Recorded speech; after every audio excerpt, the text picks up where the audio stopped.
इस वीडियो में हम प्रकृति कक्षा 5 कार्य पुस्तिका के दिन 41 और दिन 42 की वर्कशीट का हल देखेंगे। सबसे पहला हमारा प्रश्न है, निम्नलिखित प्रश्नों के उत्तर लिखिए। चित्र में दिखाए अनुसार क्या आप अपने घर में अपना नाश्ता या मिठाई दूसरों के साथ बांटकर खाते हैं? तो अगर आप बांटकर खाते हैं, अपने बहन भाई के साथ, मम्मी पापा के साथ बांटकर खाते हैं तो अच्छी बात है। अगर आप नहीं खाते हैं तो यहाँ पर नहीं लिखना, और अगर आप खाते हैं तो हाँ लिखना। जैसे यहाँ पर हमने लिखा है, हाँ मैं अपना नाश्ता या मिठाई दूसरों के साथ बांटकर खाता हूँ। अगर आप खाते हैं तो यहाँ पर लिखना कि हाँ मैं खाता हूँ। अब देखते हैं हम अपने अगले प्रश्न को। पूजा अपने दोस्तों के साथ कभी भी कोई भी वस्तु नहीं बांटती है, तो क्या यह सही है और क्यों? देखिए, आपको अपने दोस्तों के साथ मिल बांटकर ही खाना चाहिए। ये बात अलग हो सकती है कि आप थोड़ी सावधानी रखें, पर बांटकर खाने से प्यार बढ़ता है और प्यार से रहना ही ज़िंदगी का नाम है। तो अगर देखिए, यहाँ आपसे पूछा गया है तो क्या यह सही है, तो ये बिल्कुल सही नहीं है। यह सही नहीं है क्योंकि मिल बांटकर खाने से प्यार बढ़ता है। अगर आपको कुछ सावधानियां रखनी है तो वो बात अलग हो सकती है, लेकिन आप जो है मिल बांटकर ही खाइए अपने दोस्तों के साथ। अब देखते हैं हम इसमें अगले प्रश्न को। रीता की मम्मी बहुत बीमार है। उनके घर में कोई दूसरा व्यक्ति नहीं है जो घर के कामों में उनकी मदद कर सके। रीता भी किसी काम में उनकी मदद नहीं करती है और अपने दोस्तों के साथ खेलती रहती है। तो क्या यह सही है और क्यों? देखिए, उत्तर में आप लिखेंगे क्योंकि उसकी मम्मी बीमार है, उसकी सहायता करने के लिए कोई और भी नहीं है। तो अब यहाँ पर ये बात है कि रीता को अपनी मम्मी की मदद करनी चाहिए, क्योंकि उसकी मम्मी जब बीमार चल रही है तो वो अपना ध्यान भी नहीं रख पा रही होगी, क्योंकि उसे घर के काम करने पड़ रहे होंगे। तो अगर रीता अपनी मम्मी की मदद करेगी तो उसकी मम्मी को थोड़ा आराम मिल जाएगा। तो पहले तो आपसे यही पूछा गया है, क्या यह सही है? नहीं, यह सही नहीं है। रीता को अपनी माँ की मदद करनी चाहिए ताकि उसकी माँ को आराम मिल सके। अब देखते हैं हम अपने अगले प्रश्न को। यदि रीता की जगह आप होते तो क्या करते?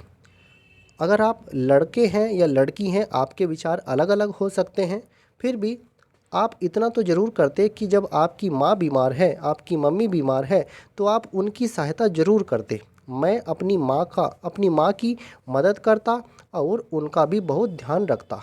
ऐसा आप ज़रूर करते। अब देखते हैं हम अपने अगले प्रश्न को। पांचवा प्रश्न है, एक रात पुनीत के घर में चोर घुस आते हैं। जब उसे इस बात का पता चलता है तो वह चिल्लाकर सबको जगाता है। लोगों की आवाज़ सुनकर चोर भाग जाते हैं। इसके लिए सब लोगों ने उसे शाबाशी दी और कहा कि तुम्हारे साहस करने से सभी चोर भाग गए। क्या आपने कभी ऐसा कोई काम किया है? यदि हाँ, तो क्या और कब किया है? देखिए, अगर आपके साथ कोई ऐसी घटना हुई है तो आप यहाँ पर लिखना कि आपने क्या किया था और कब किया था। अगर आपने नहीं किया है, आपके साथ कुछ ऐसा नहीं हुआ है, तो आप नहीं लिखिए। आप लिखिए, नहीं ऐसी कोई घटना मेरे साथ घटित नहीं हुई। तो ये इस तरह से आप इसको कर लेंगे। अब देखते हैं हम दिन 42 की वर्कशीट को। निम्नलिखित प्रश्नों के उत्तर लिखिए। निम्नलिखित में से उन विकल्पों को चुनिए जो आपको पसंद है या आप जिसे करना चाहते हैं। बड़ों का सम्मान, कक्षा में शोर मचाना, चोरी करना, किसी से झगड़ा नहीं करना, दोस्तों से झगड़ा करना, ज़रूरतमंदों की मदद करना, साफ सफाई रखना, सच बोलना। तो जो जो आप करना चाहते हैं उसके आगे आप सही का निशान लगाएंगे। वैसे जहाँ जहाँ पर सही का निशान लगा है, ये सब चीज़ें तो आपको करनी ही हैं। आपको ये सब चीज़ें ज़रूर करनी है एक अच्छा नागरिक बनने के लिए। अब देखते हैं हम इसमें अपने अगले प्रश्न को। प्रश्न 2 है हमारा, यदि हमें किसी व्यक्ति की मदद कब करनी और कब नहीं करनी चाहिए, विकल्प पर सही का निशान लगाइए।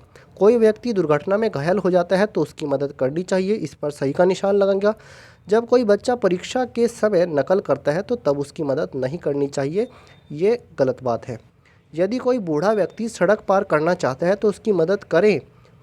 आपके रिश्तेदार बिना किसी ज़रूरत के आपसे पैसे मांगते हैं तो तब उनकी मदद नहीं करनी है। ऐसे व्यक्ति जो कभी देख सुन और बोल नहीं सकते तो उनकी मदद ज़रूर करनी चाहिए। आपके पड़ोसी के घर किसी समारोह का आयोजन होता है तो तब भी उनकी मदद करनी चाहिए। अब देखते हैं हम अपने प्रश्न 3 को।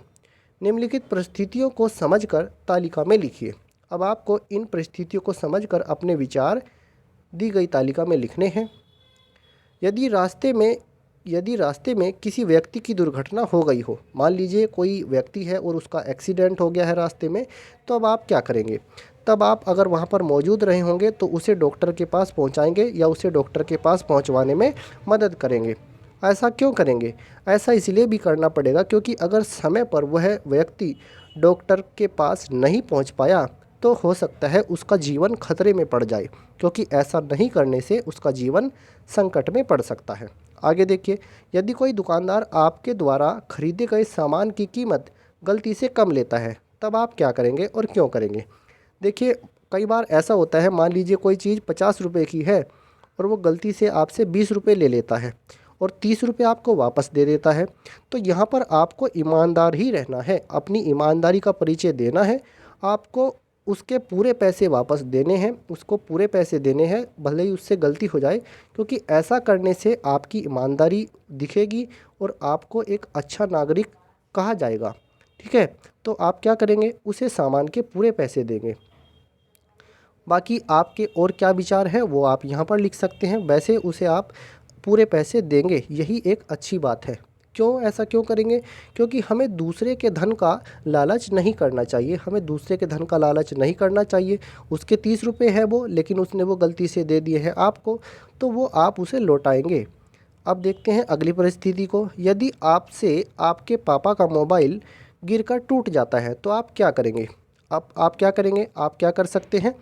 अपने पापा से माफ़ी मांग लेंगे और ऐसी गलती कभी न हो वादा करेंगे। या फिर आप ऐसा भी कर सकते हैं, अपनी मम्मी से कहेंगे। ज़्यादातर ऐसा ही होता है, जब आपसे कुछ गलती हो जाती है तो आप अपनी माँ से कहते हैं, अपनी मम्मी से कहते हैं, फिर आपकी माँ या फिर आपकी मम्मी बात करती है आपके पापा से। वैसे आप ये भी कर सकते हैं जो हमने लिखा है, अपने पापा से माफ़ी मांग लेंगे और ऐसी गलती कभी न हो ये वादा करेंगे। क्यों करेंगे ऐसा? क्योंकि पापा मेहनत से पैसे कमाते हैं और ऐसा होने से उन पर खर्च का बोझ बढ़ जाएगा। मान लीजिए वो मोबाइल टूट गया है, फिर उन्हें नया मोबाइल लेना पड़ेगा। और मान लीजिए घर का कोई और सामान भी ऐसा हो सकता है जो आपने तोड़ दिया है, किसी जल्दबाजी में आपसे टूट गया है, तो ऐसा करने से पापा की जेब पर खर्च का बोझ बढ़ेगा, क्योंकि उनको पैसे तो सीमित मिलते हैं, या वो अगर मेहनत मजदूरी करने वाले हैं तब वो और ज़्यादा परेशान हो सकते हैं। तो आप ऐसा क्यों करेंगे? क्योंकि पापा मेहनत से पैसे कमाते हैं और ऐसा होने से उन पर खर्च का बोझ बढ़ जाएगा। अब देखते हैं हम इसमें अगले प्रश्न को। प्रश्न 4 है हमारा, नीचे दिए गए चित्रों को देखकर आप क्या सोचते हैं? देखिए, पहली तो बात ये है, सभी बच्चे अलग अलग तरीके से सोच सकते हैं, सबके सोचने का तरीका अलग अलग हो सकता है। इन चित्रों में आपको क्या दिखाई पड़ रहा है वो आप यहाँ पर वैसे लिखेंगे। आपको क्या लगता है कि ये चित्र क्या चीज़ प्रदर्शित कर रहे हैं, वही आप लिखेंगे। देखिए, हमने यहाँ पर लिखने की जो आपको दिया है, इस चित्र को देखिए, हमने इसका नाम लिख दिया चित्र 1, ये चित्र 2 और इसको दिया है चित्र 3। ये 3 चित्र हैं। इस चित्र में एक लड़की किताब पढ़ रही है और ये बच्चा अपना बैग उठाकर जाना चाहता है। ये अब यहाँ पर पढ़ना नहीं चाह रहा है।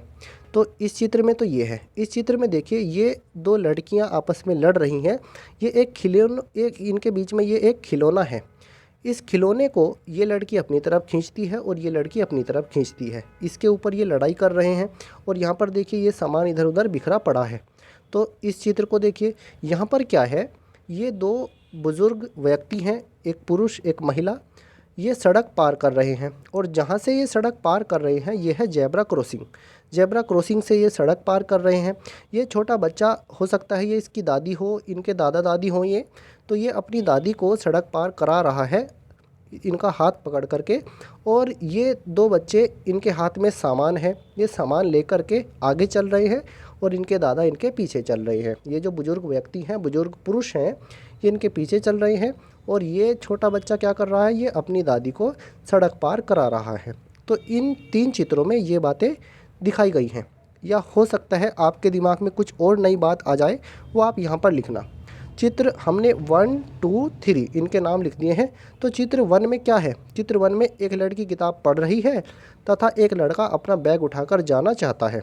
दूसरा देखिए, चित्र 2 में दो लड़कियां लड़ रही हैं तथा वे एक खिलौने को एक दूसरे की तरफ खींच रही हैं। ठीक है, ये अपनी तरफ खींच रही है, ये अपनी तरफ खींच रही है। अब देखिए इसको, चित्र 3 को। चित्र 3 में एक छोटा बच्चा एक बुजुर्ग महिला को हाथ पकड़कर जेब्रा क्रॉसिंग से सड़क पार करा रहा है। आगे दो छोटे बच्चे हाथ में सामान लिए एक बुजुर्ग पुरुष के आगे चल रहे हैं। हो सकता है ये इनके दादा दादी हों, और ऐसा भी हो सकता है यहाँ पर ये दोनों बहनें हों, ये बहन भाई हों दोनों। तो इस तरह की कल्पनाएं आप यहाँ पर कर सकते हैं। अब बढ़ते हैं हम अपने अगले प्रश्न 5 की तरफ। लास्ट प्रश्न है ये, आपको अपने सभी काम समय पर पूरा करने और किसी की मदद करने के लिए कौन प्रेरित करता है? देखिए, आपको जो भी कहता है कि आपको अपना काम समय पर पूरा करना चाहिए, आपको दूसरों की मदद करनी चाहिए, कौन कौन कहता है वो आप यहाँ पर लिखेंगे। ऐसा करने के लिए मुझे मेरे दादा दादी, मम्मी पापा और शिक्षक मदद करते हैं। वो मतलब प्रेरित करते हैं। यहाँ पर आप मदद की जगह लिखना प्रेरित करते हैं, प्रेरित करते हैं। तो आपको कौन प्रेरित करता है वही आप यहाँ पर लिखेंगे। तो इस तरह से ये दिन 41 और दिन 42 की वर्कशीट का हल है। अगर आपको ये वीडियो अच्छा लगा है, आपको लगता है कि इससे आपका कुछ फ़ायदा होगा, तो आप इस वीडियो को लाइक कीजिए, शेयर कीजिए। धन्यवाद।